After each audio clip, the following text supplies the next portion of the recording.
Don't tell me. I've already knotted this? Are you serious?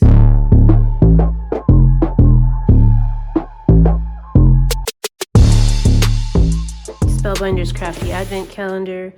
And, ooh, it's a nice big square window. This time I'll see if I can not damage the window, which seems like it might be impossible because I'm already tearing it up. Oh, maybe it's possible. Okay, maybe. Oh, left. What does that mean? What does left mean? Left? I don't know. I don't understand it. But there's a pretty stamp set here. I can see that much. Let's get a piece of paper. Thank you so much. Hope your day... Oh, it's a mushroom. Who doesn't like mushrooms? Thank you so much. Hope your day is magical. Alrighty, let's see what we can do with that. And I'm putting it in with the smooth side up. Then I'm going to position my stamp, and I'm using the Tim Holtz stamp positioning tool, so I want to make sure that I have the clear side up because this is a clear stamp and it's sized differently for rubber and clear stamps. So we're just going to push lightly on the stamp, and that's going to stick it to the top of the stamp positioning tool flap. And today I'm using archival ink in the color Vintage Photo, and the reason that I'm using archival ink is because I want to watercolor this scene. And the nice thing about archival ink is that you do not have to worry about you don't have to worry about it running when you use watercolor ink, because that's what it's made for. Now, the nice thing about a stamp positioning tool is that if any area has not been stamped well, you can do it over again. I'll just do a second. That looks pretty good, but I'll just do a second impression just to make sure. Okay, I approve. What do you think? So for the watercoloring today, I'm going to be using my Corinne Brush Marker Pros, which are really just a marker filled with watercolor. And they're really easy to use with a glass mat. All you have to do, they're very, very clean. You just have to squiggle them down onto the glass mat. You can add water if you like. I have a little tin dish here that I think a butter tart came in or something. And I'm just going to dip my my brush into the water and then into the squiggle of watercolor fluid that comes from the marker. And what's great about this, as you can see, is that you just wipe it up afterwards with a towel. There's no muss, no fuss, as they say.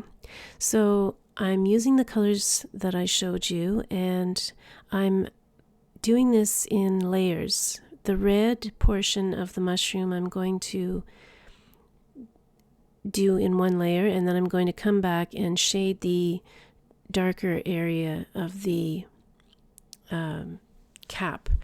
And the right-hand mushroom, I sort of made a mistake and colored the entire cap one solid color, but as we go along, you'll see that I eventually add some water to the right-hand side of that, and then take a towel and just dab it right up and correct that problem really, really easily.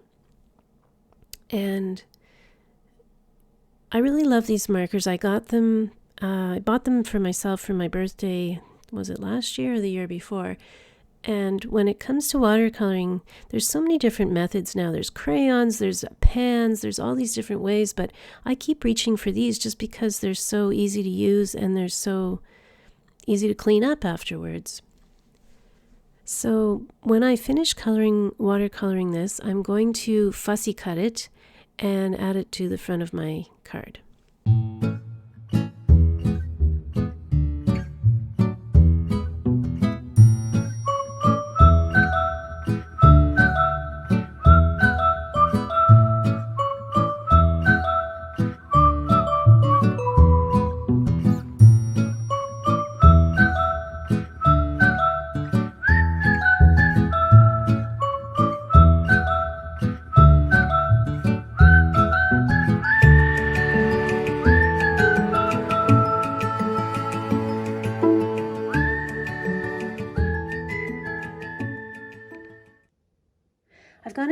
cut out a series of layers from the Essential Arches dies, nesting dies collection from Spellbinders.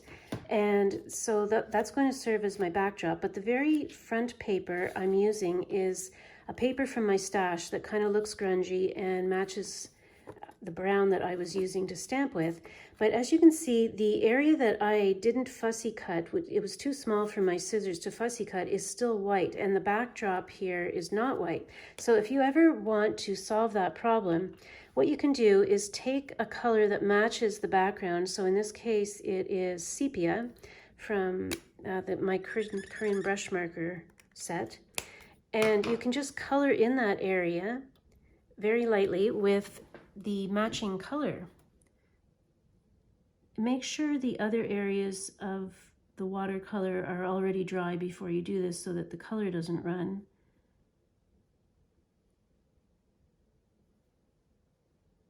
But as long as you choose a color that matches the color of your background paper, the fact that you didn't, this area down here is easy to do because there's rocks, so you don't have to be too careful.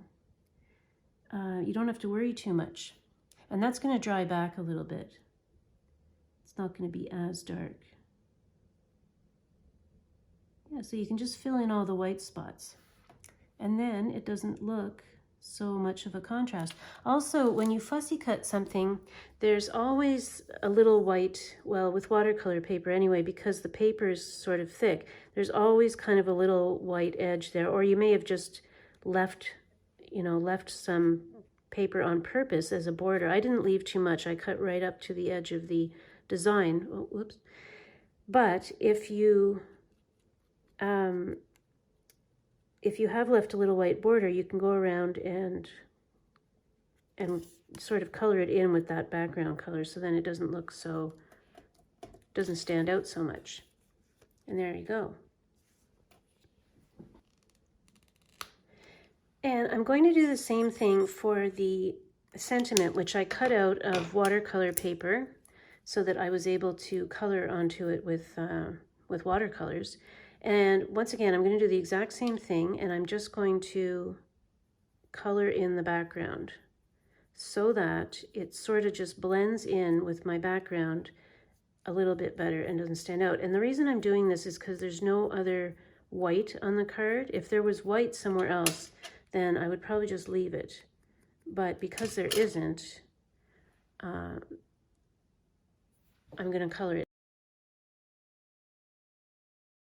once again, and I'm going to put a little color out there, and then I'm just going to spray it with a little bit of water, and then I'm going to use I'm going to move this paper out of the way, and then I'm going to take a paintbrush and I'm going to use it to make little droplets all over the paper. Oh, that definitely wasn't enough. Okay, let's try that again.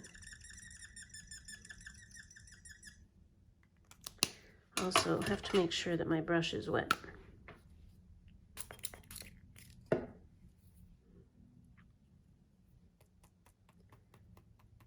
And we'll just keep doing this. And I'm going to focus on the areas outside the rainbow, obviously, because those are the areas that are going to show. And I think this works well for this type of card because mushrooms have little speckles all over them. They're not, and this is like sort of mushroom colored paper also. There. Just going to make it as a little frame around the rainbow. Okay, and once again, easy cleanup. Voila! So I'm going to use this new Spellbinders die called Tangled Threads, and I'm going to use the zigzag stitch die, and I'm going to run it through the machine on both sides of the arch at the bottom, and I'm going to stitch it with some really cool thread. What I did was just taped the die down to the paper, and then I just sent it through my machine. So we'll do it here. I'm going to do it again on the other side. So I'll do it for the camera this time. And it's really just as simple as that. And the nice thing is that it cuts holes that are large enough to use yarn through, or some thicker material than actual thread. You know, if you want to use thread, you can just use your sewing machine. But if you wanted to use something really thick, this is where this comes in handy, because you can't put thick yarn through your sewing machine. Well, you might be able to, but I don't think I would risk it with my sewing machine. Okay, and this side, we have a few more holes. Actually, that doesn't even matter. And as I said, you can just poke out the holes that didn't poke the first time. And so now we know that that die will cut through at least 3 layers of cardstock. The third layer is a little bit trickier to punch out. It does punch, but it's not cutting cleanly. So, but this part, back part isn't going to matter. I'm just going to trim this off, like with my nails, like that. You're not going to see that. It's cut through the top, which is all you're really going to see. So I'll go ahead and make that a little thinner, and after it's been cut, there is a little bit of an impression in the cardstock because it went through 3 layers, but nobody's going to see that because we're going to use fuzzy yarn. Now I have a choice here of lavender or this rusty color, and I think it's going to be the rusty color that I'm going to use because that's the layer that I'm stitching through that's going to have this next to it. So I've got an embroidery needle, and it's actually not that thick of a hole. So you may be wondering, how in the world are you going to thread that fuzzy yarn into that embroidery needle? Well, I'm going to use the aid of this threader. If you've never seen a threader, it's a little diamond tipped object. And what you do is you thread it through the hole of your needle. And then all you have to do is get the fuzzy yarn part into that area. I might have to double it up to get it through there. Hold on. Okay, so you somehow force that through. Fingernails are very helpful. So that's step 1, is threading the diamond part. Then you pull the diamond part back through the needle and try not to break it. In this case, oh, there we go. And then you just let go of that, and then your needle's threaded. Okay, so I'm going to cut off about this much. We're going to knot the end of it, which shouldn't be too hard because it's quite fuzzy. Oh, it's not as easy as I thought. Let's wrap it around a few times. No? Wow, it's unknotable yarn. Okay, I feel a knot. There we go. Okay. All right, so let's start. Let's make sure that doesn't come out. Let's start up at the top here. And the neat part about these holes is that you can do a zigzag pattern if you... Don't tell me. I've already knotted this? Are you serious? Oh, okay, there we go. Whew, okay, stressful. Okay, so the thing about these is that, like I said, you can do the zigzag pattern if you like, or you can go willy-nilly any which direction you want. I think my problem is I've left that too long. There we go, okay. So as you can see, I'm going there. You can just sort of sew wherever you want, and then that makes it look even more random. And it helps to have big fuzzy thread like this to disguise the fact that there are large holes, but if you don't want to sew, you can just, like I said, leave the holes, and then that's the pattern. It sort of makes just like a pattern on your card. But I want to make, let's see if we can make an X pattern here. Let's go down here. Let's go up here. Yeah, so you can make like little X's like that. Or you can just follow the zigzag. Let's go in here and go way back here and make another X. Ooh, that's neat.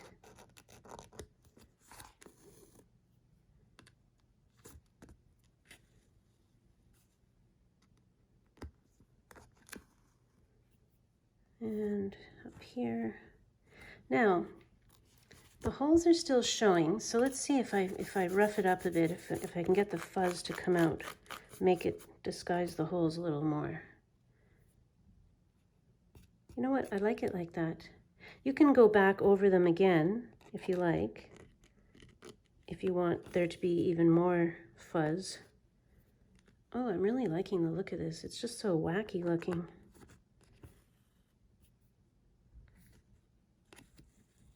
It's just something unexpected on a card, you know?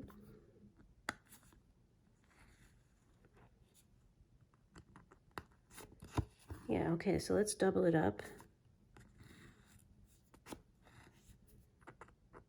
And people will be looking at your card saying, how in the world did they do that?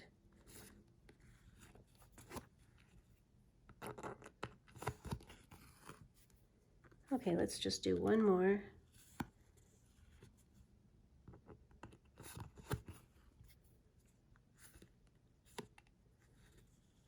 There. It looks like there's a little caterpillar on your card. Okay, I'm going to turn it over, knot it up a couple of times, snip it off, and use a piece of washi tape. There.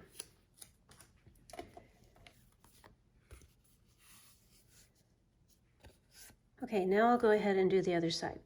Okay, so here's how the other side turned out. There's a big long piece of fuzz right there. I'm not sure if I'm going to like that yet. I might cut that off. And we're just going to layer this on top. So now I'll secure down all the layers.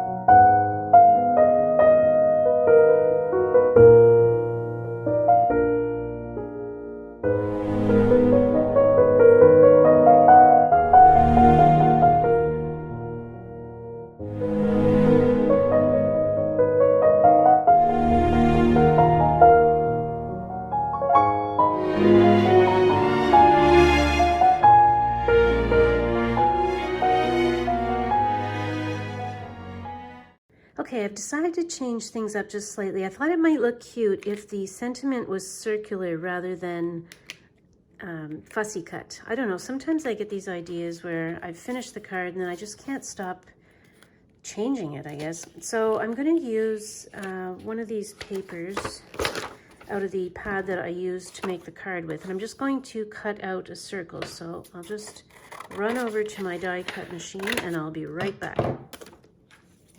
Okay, I'm back with the circle that I just cut out, and I've got First Fine Clair ink in the color Nocturne, and I'm going to stamp onto my circle.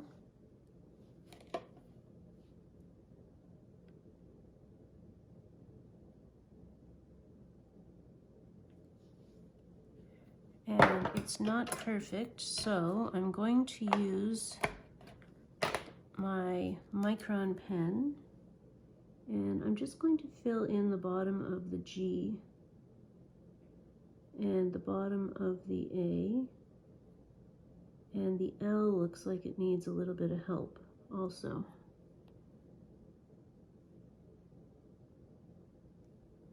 Okay.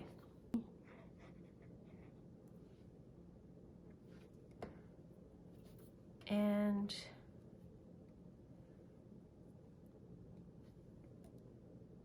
I think I'm going to edge it a little bit.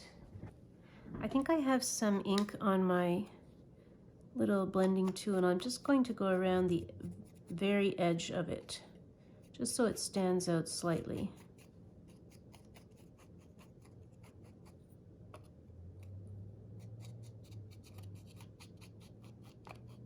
There we go, that's better. And so that I don't get it, my fingers prints on it.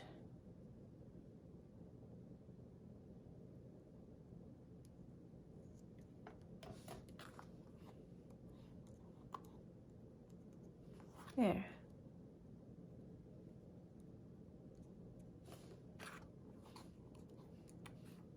Yeah, I think I like that better.